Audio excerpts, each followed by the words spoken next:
My dear students, आगे हम continue करते हैं इस चैप्टर को। ग्लिम्सेस ऑफ इंडिया का सेकंड पार्ट है ये, कुर्ग। इसके बारे में स्टडी करते हैं। कुर्ग एक कॉफी कंट्री है, फेमस है अपने रेन फॉरेस्ट के लिए और स्पाइसेस के लिए। तो कुर्ग का नाम अगर जहन में आए, दिमाग में आए, तो उसके पास सोचिए कि एक कॉफी कंट्री है और ये अपने रेन फॉरेस्ट और साथ साथ स्पाइसेस के लिए फेमस है। कहाँ पे लोकेशन है? मिडवे बीच में। कहाँ पे? Midway between Mysore and the coastal town of Mangalore. तो ये मैसूर और ऊपर से मैंगलोर का जो कोस्टल टाउन है, जो मतलब कोस्टल टाउन और जो नदी है, समुद्र के किनारे का जो एरिया होता है, जो कोस्टल टाउन है, उसके बीच में, जैसे मैसूर है, ये फिर कोस्टल टाउन है किसका? मैंगलोर का। और यहाँ पे एग्जिस्ट करता है कुर्ग। समझ रहे हैं आप? तो midway between Mysore and the coastal town of Mangalore, यहां पर sits a piece of heaven. सोचे कितना बड़ा कंपैरिजन है। पीस ऑफ हेवन, यहां पर एक पीस ऑफ हेवन एग्जिस्ट करता है, यानी स्वर्ग का एक टुकड़ा एग्जिस्ट करता है। सोचिए कितना खूबसूरत होगा। That must have drifted from the kingdom of God, जिसे बहुत ही जेंटली कैरी करके, बहुत ही बढ़िया से उसे करके हवा के द्वारा, एयर के द्वारा लाया गया होगा। मस्ट हैव ड्रिफ्टेड, लाया गया होगा किंगडम ऑफ गॉड, यानी ईश्वर के राज्य से उसको ड्रिफ्ट करके बड़ी जेंटली, बड़ी कोमलता से बहा करके लाया गया होगा एयर के थ्रू। तो आपको लोकेशन पता चल गई कहाँ पे है? मैसूर और कोस्टल टाउन ऑफ मैंगलोर के बीच में है। दिस लैंड ऑफ रोलिंग हिल। अच्छा, ये कुर्ग जो है, ये कैसी लैंड है? रोलिंग हिल्स है। यहाँ पे जो पहाड़ियां देखने को मिली वो चक्करदार है, घुमावदार है। और इसमें inhabited by a proud race of martial man, beautiful women and wild creature. इसमें कौन कौन से लोग इनहेबिट करते हैं, निवास करते हैं? एक तो proud race of martial man, मतलब एक ऐसी जात निवास करती है जो बहुत ही प्राउड रेस है, अपने आप में गर्व की बात है। क्योंकि ये जो मार्शल मैन है, जो ऐसे मैन जो वॉर से रिलेट करते हैं, बड़े बहादुर होते हैं, युद्ध से जुड़े होते हैं, इनके पास ऐसे आर्ट होती हैं। तो martial man, beautiful women, wild creatures, यानी जंगली जानवर भी, यहाँ प्राणी भी देखने को बहुत मिलते हैं। तो अगर आप कुर्ग को देखें तो यहाँ पर proud race of martial man, beautiful women और वाइल्ड क्रीचर्स, ये भी आपको देखने को मिलेंगे। कुर्ग, जिसका एक नाम और भी है, जिसको कहते हैं कोडागु, ये स्मॉलेस्ट डिस्ट्रिक्ट है, कर्नाटका का सबसे छोटा डिस्ट्रिक्ट है। और ये जानते हैं कोडागु किसका घर है? Evergreen rain forest, spices and coffee plantation. यहाँ पर एवरग्रीन रेन फॉरेस्ट भी देखने को मिलेंगे, स्पाइसेस भी देखने को मिलेंगे, और साथ साथ कॉफी प्लांटेशन यानी कॉफी के बागान भी देखने को मिलेंगे। एवरग्रीन रेन फॉरेस्ट की कंडीशन ये है कि ये 30%, एक तो छोटा सा डिस्ट्रिक्ट है, उसका 30% एरिया रेन फॉरेस्ट कवर करता है। इस डिस्ट्रिक्ट का 30% एरिया रेन फॉरेस्ट कवर करता है। ड्यूरिंग द मानसून और मानसून के दौरान ये जो एवरग्रीन रेन फॉरेस्ट है ना, इतना बारिश उड़ेल देते हैं, it pours enough to keep away many visitors away, बहुत सारे विजिटर्स को दूर कर देते हैं। विजिटर्स आते ही नहीं है क्योंकि बहुत बारिश हो जाती है। लेकिन अगर जाना हो कुर्ग में तो कब जाएं? The season of Joy commences from September and continues till March. तो सीजन ऑफ जॉय शुरुआत होती है कब से? कमेंसेस मीन्स स्टार्ट होना, शुरुआत होना। सितंबर से शुरू होता है और कब तक चलता रहता है? मार्च तक चलता रहता है। उस समय जब ये देखें तो वेदर पूरा परफेक्ट होता है, और लिखा है कि is perfect with some showers thrown in good measure. तो कुछ बौछारें काफी हद तक हो जाती हैं, बड़े पैमाने पे भी बौछारें पड़ती हैं, शावरिंग हो जाती है। The air breathes the season of joy, हाँ, the air breathes of invigorating coffee. Air में किस चीज की इन्विगोरेशन होती है, किस चीज की एनर्जी, किस चीज का उसमें रहता है? कॉफी का। अगर देखें आप तो वहां पर कॉफी की महक आती रहती है। अगर आप वहां चले तो माहौल वहां का कैसा मिलेगा? तो जो वहां का एयर, मतलब जो एरिया, जो माहौल है वहाँ का, वो अपने आप को कैसा, कॉफ़ी की महक बहुत आती है, बहुत एनर्जी देने वाली। Coffee states and colonial bungalows, वहाँ पे कॉलोनियल बंगलोज आपको देखने को मिलेंगे। हालांकि ये तीनों चैप्टर में कॉलोनिज्म का अपना इम्पैक्ट है, तीनों ही चैप्टर में कॉलोनिज्म देखने को मिलता है कहीं ना कहीं, क्योंकि पुर्तगीज जो आए वो भी कहीं ना कहीं कॉलोनिज्म से ही टच करते हैं वो। तो coffee estates, colonial bungalows and हाँ, stand tucked under hidden canopies in prime corners.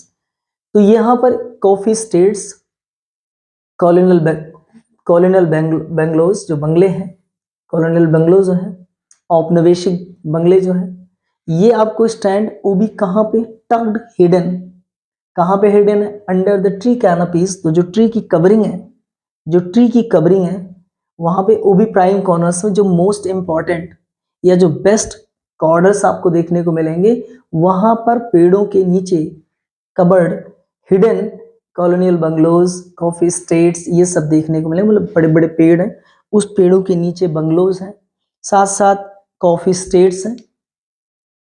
The fiercely independent people of Coorg. अब देखिए ये जो प्राउड रेस है, इनको कहा गया कि फियर्सली इंडिपेंडेंट पीपल हैं, ये बहुत ही एग्रेसिव, बहुत ही इंडिपेंडेंट पीपल हैं ये कुर्ग के, इनको बंदिश में नहीं रखा जा सकता। मतलब इनके अंदर इतनी आर्ट है, क्वालिटी है कि ये गुलामी में नहीं रह सकते। ये fiercely independent people of Coorg है। पॉसिबली ऑफ ग्रीक, पॉसिबली शायद संभवतः ये कहाँ से बिलोंग करते हैं, ग्रीक से, या तो अरेबिक डिसेंट है। डिसेंट मीन्स पेरेंट्स, मतलब इनके माना जाता है कि इनके जो पैतृक, इनके जो माता पिता हैं, वो जो पेरेंट्स हैं, पिता लोग, यानी जो इनके पूर्वज हैं, वो है कहाँ से, या तो ग्रीक से हैं और या तो अरब से हैं। किसके, ये जो प्राउड रेस है। कैसे इनको साबित कैसे करेंगे, जैसे कि एक स्टोरी चलती है और स्टोरी में एक पार्ट ऑफ अलेक्जेंडर्स आर्मी। तो अलेक्जेंडर की आर्मी का एक हिस्सा था, moved south along the coast. अब वो कहाँ की तरफ मूव किया, साउथ की तरफ, किनारे किनारे नदियों के या समुद्र के किनारे किनारे से चलना शुरू किया, साउथ में जाना। And settled here when return became impractical, और वहीं पे जाके वो सेटल्ड हो गए। ये लोग जो अलेक्जेंडर की आर्मी का एक हिस्सा था, वो गया, और जब वहां पे गए और सेटल्ड हो गए। क्यों क्यों सेटल्ड हो गए, क्योंकि जब रिटर्न, जब लौटना वहां से दिखा इम्प्रैक्टिकल हो रहा है, कि वहां से लौटना इनएप्रोप्रिएट है, लौटना शायद उतना सही नहीं था, तो वहीं सेटल्ड हो गए। These people married amongst the locals and their culture is apparent in the martial traditions, marriage, religious rites and which are distinct from the Hindu mainstreams. अब देखिए कि ये जो पीपल हैं, उन्होंने वहीं के जो लोकल थी, वहाँ शादी, लोकल जो वीमेन थी, गर्ल्स, उनसे शादी उन्होंने कर लिया। और लिखा है कि these people married amongst the locals and their culture is apparent, और उनका जो कल्चर है वो बिल्कुल अपेरेंट मीन्स क्लियर है। किसमें, इन द मार्शल ट्रेडिशन। अगर आप देखें उनका, तो उनकी जो बहादुरी के तरीके हैं, लड़ने के तरीके हैं, वो बिल्कुल अलग हैं। इंडियन जिस तरह लड़ते हैं उस तरीके से वो नहीं लड़ते। एंड मैरिज देखें, शादी जिस तरह करते हैं वो भी अलग है। एंड रिलीजियस राइट्स, और उनके जो धार्मिक क्रियाकलाप हैं, जो रिचुअल्स हैं, वो भी अलग है। और यही सारी चीजें हैं जो पूरी तरीके से उन्हें डिफरेंट करती हैं, कहाँ से, हिंदू मेन स्ट्रीम से। हिंदू मेन स्ट्रीम का मतलब होता है अ tradition which most people follow. जैसे इंडिया देखिए तो हिंदू मेन स्ट्रीम माना जाता है, क्योंकि यहाँ एक बहुत बड़ी पॉपुलेशन जो है ना, एक ट्रेडिशन को फॉलो करती है, हिंदुज्म को फॉलो करती है। तो इन ये हिंदू मेन स्ट्रीम से अलग है। मैरिज करेंगे तो अलग, वॉर करेंगे, फाइट करेंगे तो अलग, और इनके जो रिचुअल्स हैं वो अलग। तो ये तो लगता है कि ये लगता है कि ये किससे हैं, अलेक्जेंडर की, यानी ग्रीक से। The theory of the Arab origin draws support from the long black coat. अच्छा, एक बात और भी आता है कि अरब की ओरिजिन भी है, ये अरब से भी इनका कहीं से उत्पत्ति हो सकती है, अरब से भी हो। तो उसको कैसे सपोर्ट करते हैं, ये जो लॉन्ग ब्लैक कोट पहनते हैं ना ये लोग, ये जो लॉन्ग ब्लैक कोट पहनते हैं, और वो कोट की क्वालिटी क्या है, with an embroidered based belt. तो वो जो होती है ना, कि वो एक कमर पे एक बेल्ट बांधते हैं, वो भी बेल्ट जो है ना वो एम्ब्रॉयडर्ड है, with an embroidered based belt worn by Kodavas known as kuppiya. तो कुदाउस जो है वो पहनते हैं इसको, जिनको कुपिया नाम से जानते हैं। It resembles the keffiyeh worn by the Arabs and the Kurd. तो ये किससे मिलता जुलता है? कुफिया से। और ये कुफिया को कौन पहनते हैं? worn by अरब के लोग हैं या तो कुर्द के लोग हैं। ये दो लोग सेम इसी तरीके का पहनावा यूज करते हैं जैसे कि ये लोग यूज करते हैं। तो लगता है कि ये लोग, इनके पेरेंटेज, इनका डिसेंट जो है वो कहां से होंगे? अरब से भी हो सकते हैं। अब आगे देखते हैं। Coorgi homes have tradition of hospitality. Coorgi लोगों का जो घर है उनके में एक ट्रेडिशन बहुत अच्छा है, और जानते हैं किसका? हॉस्पिटैलिटी का। ये बहुत खातिरदारी करते हैं, मेहमान नवाजी करते हैं, मेहमानों की बड़ी इज्जत करते हैं। और एक चीज और भी है कि they are more than willing to recount numerous tales of valour related to their sons and fathers. इनके अंदर एक तो ये देखने को मिलेगा नंबर 1 पे, और दूसरे पे देखने को मिलेगा कि they are more than willing. जितना लोग इच्छा रखते हैं उससे ज्यादा इनके अंदर एक इच्छा होती है। किस चीज की? किस चीज को? रिकाउंट मीन्स टू नरेट करना, डिस्क्राइब करना, सुनाना। किसको? न्यूमरस काउंटलेस टेल्स माने कहानियां। वैलर मीन्स बहादुरी, रिलेटेड टू देयर सन्स, जो उनके बेटे या उनके पिता से जुड़ी बहादुरी की कहानियां सुनाने में लोग कुछ ज्यादा इंटरेस्ट लेते हैं। तो एक तो मेहमान नवाजी नहीं, खातिरदारी के लिए जानते हैं, और दूसरा अपने फादर या सन्स के बारे में, उनकी बहादुरी की कहानियों को भी सुनाने में बड़ा इंटरेस्ट लेते हैं लोग। तो ये चीज ध्यान में रखना, क्योंकि बोर्ड पूछता है इन चीजों को। The Coorg regiment is one of the most decorated the Indian army. Coorg से ही एक इंडियन आर्मी में कुर्ग रेजिमेंट बना है, और ये one of the most decorated in the Indian army. तो हालांकि बहुत सारे रेजिमेंट है इंडियन आर्मी में, गोरखा रेजिमेंट है और भी रेजिमेंट है। तो उन सारे रेजिमेंट में जैसे one of the most decorated, इनमें इस रेजिमेंट को, जैसे बहुत सारे रेजिमेंट उनको अवार्डेड हैं, डेकोरेटेड, बहुत सारे अवार्ड्स मिले हैं इनको, ब्रेवरी के बहुत सारे मेडल्स मिले हैं। Even and the first chief of the Indian army general Cariappa, यहाँ तक कि जो पहला इंडियन आर्मी का जो चीफ था जिसका नाम जनरल करियप्पा वॉज अ कुर्गी, वो भी कुर्गी थे। यानी पहले जो चीफ जनरल रहे आर्मी के, वो इंडियन चीफ, तो वो आपके जनरल करियप्पा थे। Even now Kodavas are the only people in India permitted to carry fire arms without licence. सोचिए आप, कुदाउस इंडिया के, लिखा केवल only the people in India permitted to carry fire arms without licence, जिनको बिना लाइसेंस के फायर आर्म्स यानी जो गन्स वगैरह हैं उनको ले चलने परमिटेड है। रीजन ये है कि ये बहुत ब्रेव है, बहुत ही ब्रेव है। इनको अगर फायर आर्म्स नहीं भी मिलेंगे तो भी ये मार देंगे। एक तरीके से इनको लाइसेंस, बिना लाइसेंस के गन यूज करने के लिए परमिटेड किया गया है। The river Kaveri obtains it's water from the hills. अब थोड़ा ये सब के बारे में हट करके आते हैं, थोड़ा नेचर के बारे में।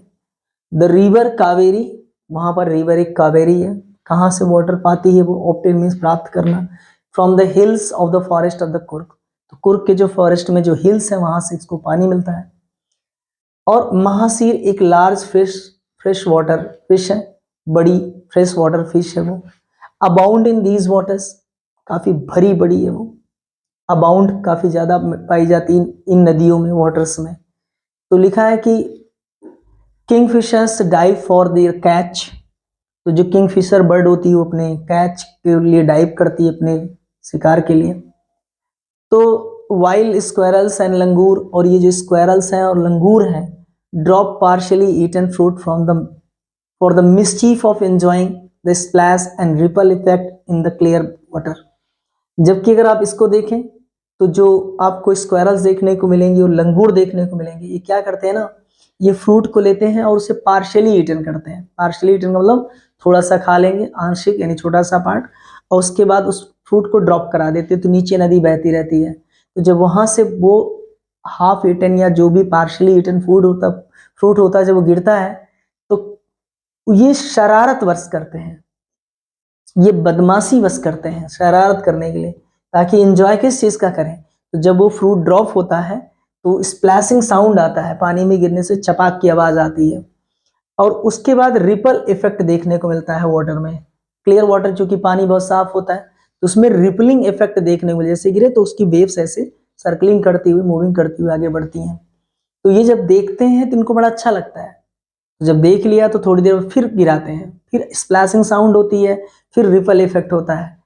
तो इसी तरीके से ये लंगूर और जो स्क्वायरल हैं ये करते हैं। उसके बाद आगे बता रहे हैं कि एलिफेंट्स की क्या क्वालिटी है। एलिफेंट्स क्या करते हैं, लिखा है कि एंजॉय बीइंग बाथ, नहलाए जाने का आनंद लेते हैं वो। एलिफेंट को कौन नहलाता है, स्क्रबिंग मीन्स उनको रगड़ रगड़ के नहलाते हैं ना, स्क्रबिंग करके। इन द रिवर बाय दियर महाउथ, उनके जो महाउथ्स होते हैं हाथियों को, जो उसके मतलब ओनर होते हैं, तो उनको जब नदी में ले जाके नहलाते हैं तो उसका आनंद लेते हैं। The most laid back individuals, अब ऐसे व्यक्ति जो बहुत laid back means relaxed person है, बहुत रिलैक्स, बिल्कुल एकदम रिलैक्स्ड पड़े, कुछ नहीं करते,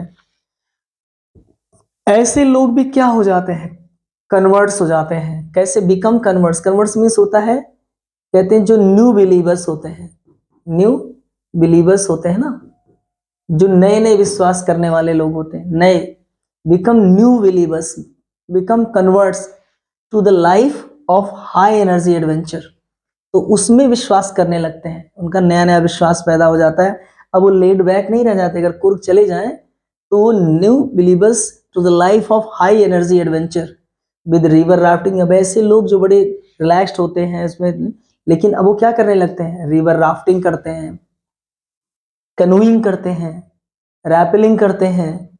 अब कनोइंग क्या है, जो स्मॉल बोट आती है पतली नैरो छोटी सी, उससे रेस करते हैं। रैपलिंग तो आप देखिए, going down a cliff, sliding down a rope, तो ये चट्टान से रस्सी की मदद से, रोप की मदद से नीचे उतरने का रिस्क लेते हैं। रॉक क्लाइंबिंग करते हैं, माउंटेन, आगे लिखा है माउंटेन बाइकिंग, माउंटेन बाइकिंग भी करते हैं ये लोग। अब ये कौन से लोग हैं जो कर रहे हैं, जो लेड बैक है, जिनको बहुत रिलैक्स्ड पर्सन कहा जाता है। उसके बाद न्यूमरस वॉकिंग ट्रेल्स, ये वहां पर अनगिनत वॉकिंग वॉकिंग ट्रेल्स देखने को मिलेंगे। वॉकिंग ट्रेल्स वो होते हैं जिनको जब पैदल चलने की वजह से रास्ता बन जाता है। In this region are favourite with trekkers, तो ट्रेकर्स वो होते हैं जो मतलब काफी ऑन फुट लॉन्ग जर्नी करते हैं, पैदल चलते हैं, तो वहां पर ऐसे बहुत सारे रास्ते मिलेंगे जो वहां पैदल चलने वालों के लिए फेवरेट है वो। आगे थोड़ा सा देखते हैं, बर्ड्स हैं, बीज हैं, बटरफ्लाइज हैं, are there to give you company, आपका साथ देने के लिए वहां मिलेंगे। ये है मकैक्स, ये है मकैक्स। मकैक्स जो होते हैं वो एशियन मंकी होते हैं, हालांकि इनका फिजिक बड़ा स्टर्डी होता है, बहुत मजबूत होते हैं ये। मालाबार स्क्वायरल्स भी मिलेंगे, लंगूर्स मिलेंगे, स्लेंडर लॉरिस भी देखने को मिले, काफी स्लिम लॉरिस, लॉरिस भी ऐसे ही बंदर की तरह होता है लेकिन बहुत छरहरा होता है, लंबा सा। लॉरिस देखेंगे गूगल पे तो आपको देखने को मिलेगा। Lorises keep watchful eye from the tree canopy, तो ट्री कवरिंग से वहीं से झांकते रहते हैं ऊपर से, कौन है, कहाँ से आया है।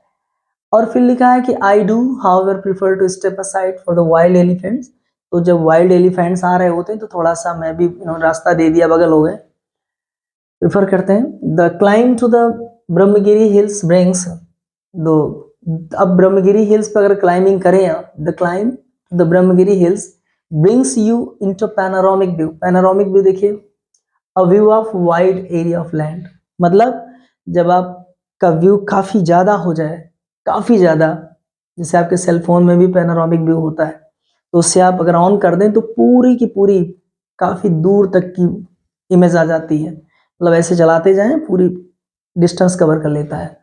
तो अगर आप यहाँ पे चढ़ जाए ब्रह्मगिरी हिल्स पे और वहां से देखना चाहें तो आपका जो पैनोरामिक व्यू वो बढ़ जाता है एंटायर, तो देखेंगे जब आप तो वो पूरा का पूरा कैसा दिखता है, एंटायर मिस्टी लैंडस्केप है वो, पूरा धुंधला धुंधला दिखेगा, मिस्टी धुंध जैसा, कुर्ग पूरा दिखेगा लेकिन पूरा मिस्टी दिखेगा, जैसे लगेगा हल्का हल्का धुआं जैसा लगता है। A walk across the rope bridge, अब वहां पर एक रोप ब्रिज आएगी, अगर उसको पार कर जाएं तो वो कहाँ आपको लेके चला जाएगा, 64 एकड़ आइलैंड, तो वहां पे 64 एकड़ का आइलैंड, उस ऑफ निसर्ग धाम, वहां आप पहुंच गए। रनिंग इनटू का मतलब होता है मीट अनएक्सपेक्टेडली, आप उम्मीद नहीं कर सकते किससे मुलाकात होगी, बुद्धिस्ट मॉन्क से। ऐसे मॉन्क्स जो बुद्ध, महात्मा बुद्ध के फॉलोअर्स हैं। From India's largest Tibetan settlement, India का सबसे लार्जेस्ट टिबेटन सेटलमेंट यानी तिब्बत का सेटलमेंट आपको देखने को मिलेगा। यहाँ पर बहुत ज्यादा मॉन्क्स हैं महात्मा बुद्ध को फॉलो करने वाले। कहाँ है, nearby Bylakuppe. Is a bonus, अगर आप चले जाएं तो आपको ये देखने को मिलेंगे और ये एक तरीके से आपके लिए बोनस होगा। आप तो कुर्ग जाएंगे, लेकिन अगर आप इतना आगे बढ़ गए, अगर आप तो बिलाकुप्पी अगर आप पहुंच गए तो इतने महात्मा बुद्ध के फॉलोअर्स देखने को मिलेंगे आपको। Is a bonus. The Monks in red occur, occur का मतलब होता है गेरुआ कलर, जिसको आप रेड या येलो कलर मानते हैं। तो मॉन्क्स किस कलर में देखने को मिलेंगे, रेड मिलेंगे, गेरुए कलर मिलेंगे, येलो रॉब्स, लबादा पूरा ढके रहेंगे, लंबे कपड़े। Are amongst the many surprises, जितने सरप्राइज आप देख रहे हैं ना, उन्हीं सरप्राइजेज में से ये भी है जो मॉन्क्स हैं, that wait to be discovered. और ये सारे लोग इंतजार करते हैं कि कोई इनको डिस्कवर करे। बाय विजिटर्स, विजिटर्स के द्वारा। Searching for the heart and soul, heart and souls means essence, essence, या आप जिनको आप बोलते हैं कोर। तो जो भारत की दिल और दिमाग यानी भारत का इसेंस फाइंड आउट करना चाहता है, राइट हियर इन कुर्ग, वो जानना चाहता है भारत की दिल और आत्मा कहाँ पे रहती है, कहाँ पे भारत का इसेंस कहाँ है, कोर कहाँ है, इंपॉर्टेंट प्लेस। अगर कुर्ग में यहाँ देख रहे हैं तो ये लोग भी, मतलब जो ये महात्मा बुद्ध के फॉलोअर्स हैं और ये सारी चीजें हैं, तो ऐसे व्यक्ति विजिटर्स जो इस समय भारत की दिल और आत्मा की तलाश कर रहे हैं, वो अगर यहाँ जाएं तो ये सारी चीजें देखने को मिलेंगी।